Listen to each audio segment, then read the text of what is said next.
மோடி என்ன சொன்னார்? Under everything is under supreme court ஜட்ஜ்மெண்ட்டில் இருக்குது, அண்டர் த கேஸ், என்னால் அதில் தலையிட முடியாதுன்னு சொன்னீங்க. இப்போ நேற்று முந்தா நாள் மத்திய அரசு கேட்டுக்கொண்டதற்கு இணங்க நாங்கள் எந்த தீர்ப்பும் வெளியிட மாட்டேன்னு சுப்ரீம் கோர்ட் சொல்லுதுன்னா அப்போ உன்னோட கண்ட்ரோலில் தான் இருக்குது அங்கே. ஆனால் போன வாரம் உன்னால் முடியாதது இந்த வாரம் எப்படி சுப்ரீம் கோர்ட் சொல்ல முடியுது? அப்போது நீ வேணும்னு something you are doing for against தமிழியன்னா பொங்கல் சாப்பிடுவான் இல்லை இது சாப்பிடுவான் கை சூப்பிட்டு போவான்னு நினைக்கிறியா? தெரிச்சு எந்திரிச்சிட்டோம். தமிழன்னா திமுருடா நீ நினச்சிக்கிட்டு இருக்க. டெல்லியில் ஒரு வாரத்தை போன தடவை ஒரே ஒரு மாணவி மருத்துவக் கல்லூரி மாணவியை காப்பாற்றணும். இன்றைக்கி 7 நாள் என் பிள்ளைங்க எல்லாம் பொம்பளை பிள்ளைகள் லட்டாக உட்காந்துருக்கு. பாதுகாக்கிறது என் தமிழேண்டா. எந்த போலீஸ் எங்களுக்கு இல்லாமலே நாங்கள் பார்த்துக்கிட்டு இருக்கோம்ல. மக்களாட்சின்னு சொல்லுவாங்க. ஆனால் இன்றைக்கி தான் உண்மையான மக்களாட்சி தமிழ்நாட்டில் நடக்குது. அது மாணவர்களால் உருவாக்கப்பட்டிருக்கு. இனி எந்த அரசியல்வாதியால் ஒன்றும் பண்ண முடியாது. நல்லா தெரிஞ்சுக்கோங்க, மாடை பிடிக்க போகிறது இங்கே இருக்கக்கூடிய இளைஞர்கள் தான். மோடியோ அமித்ஷாவோ கிடையாது. நீங்கள் ஏன் பயப்படுறீங்க?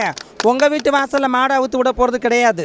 உங்களுக்கு கைக்கூலியாக இருக்கக்கூடிய பீட்டாவுக்காக நீங்கள் பயப்படுறீங்க. இன்னொரு விஷயத்தை தெரிஞ்சுக்கோங்க, ஜல்லிக்கட்டுக்காக மட்டும்தான் நாங்கள் போராடுறோம். சிகரெட்டை பொது இடத்துல பிடிக்கக்கூடாதுன்னு சொன்னீங்களே, போராடினோமா? இல்லை. 12 மணிக்கு தான் ஒயின் ஷாப்பை திறப்பீங்கன்னு சொன்னீங்க. காலை 8 மணிக்கே நாங்கள் குடிச்சாகணும்னு போராடணுமா? இல்லை. நடுராத்தில் வந்து சொன்னீங்க 500 1000 தடை பண்ணுறோம். அப்போ போராடணுமா? கிடையாது. எங்களுடைய பாரம்பரியத்தில் எங்களுடைய கலாச்சாரத்தில் ஏன் கையை வைக்கிறீங்க? அதுதான் எங்களுக்கு பிடிக்கல. சட்டமும் விதிமுறைகளும் யாருக்காக? எங்களுக்காக. எங்களுக்கு ஏற்றுக்கொள்ளும்படியான சட்டமும் எங்களுக்கு ஏற்றுக்கொள்ளும்படியான விதிமுறைகளை தான் இருக்கணும். தவிர நீங்கள் திணிக்கக்கூடாது. திணிக்கிறதா இருந்தால் நாங்கள் உங்களை வெளியே திருத்துவோம். இன்றைக்கி நிரந்தர முதல்வராக இருக்கக்கூடியவங்க யாருமே கிடையாது. இப்போ அவசரமாக வரக்கூடிய முதல்வரை வச்சுக்கிட்டு அவசர சட்டம் போடாதீங்க. எங்களுக்கு நிரந்தரமான சட்டத்தை போடுங்க.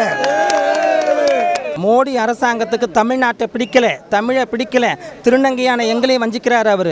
இன்றைக்கி நான் 25 வருஷமாக திருநங்கைகள் மத்தியில் வேலை செஞ்சுட்ருக்கேன். டெல்லியில் போனால் எங்களை பேசவே வாய்ப்பு கொடுக்க மாட்டாங்க. காரணம் நான் தமிழிச்சின்ற ஒரே காரணத்தால் நாம் எல்லாருமே புறக்கணிக்கிறோம். இதுக்கு மோடிக்கு அதிகாரம் கிடையாது.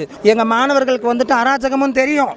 எங்கள் மாணவர்கள் வந்து இன்றைக்கி அமைதியான போராட்டத்தை பண்ணக்கூடியவங்க நாளைக்கு ரோட்டில் போய் உட்கார முடியும். ஏன் உன் பார்லிமெண்ட்டுக்கு உள்ளே வந்து உன் டேபிளை உடைக்கக்கூடன்னு தெரியும். ஆனால் மீறலை. இது வரைக்கும் அவங்க மீற வச்சிடாத. இன்றைக்கி போடுற நாடகம் வந்துட்டு 26ஆம் தேதிக்கான நாடகம். 26ஆம் தேதி கொடியை ஏற்றணும். நல்லா எல்லாரும் ஒன்று தெரிஞ்சுக்கோங்க, 15 நாளுக்கு மேலே ஒரு போராட்டம் நீடிச்சதுன்னா அந்த தமிழக அரசை கலைக்கிறதுக்கே வாய்ப்பு உண்டு. 15 நாள் அந்த போராட்டத்தை ஏன் நீ வந்து தடுக்க முடியலன்னு சொல்லிட்டு எதிர்க்கட்சிகள் கேட்க முடியும். கவர்னர் வந்து அதை வச்சு சட்டத்தை வச்சு கலைக்க முடியும். அதுக்காக தற்காலிகமாக நிறுத்துறதுக்காக இவங்க முயற்சி பண்ணுறாங்க. எங்கள் மாணவர்களை கொண்டு வந்து நாங்கள் நிறுத்துகிறோம். மாணவர்களில் யாராவது ஒருத்தருக்கு நாங்கள் ஓட்டு போடுறோம். எங்களோட குறைகளை நாங்கள் தீர்த்துக்கிறோம். நாளைக்கு திங்கட்கிழமை அவசரமாக சட்டசபையை கூட்டு, இல்லையா வெளியில் போ. எங்களுக்கு ஜல்லிக்கட்டு வேணும், அதுவும் நிரந்தர ஜல்லிக்கட்டு வேணும். இந்த பீட்டான்ற ஒன்று தமிழகத்திலே இருக்கக்கூடாது, இந்த எந்த நாட்டிலே இருக்கக்கூடாது, இந்த உலகத்தை விட்டே விரட்டணும்.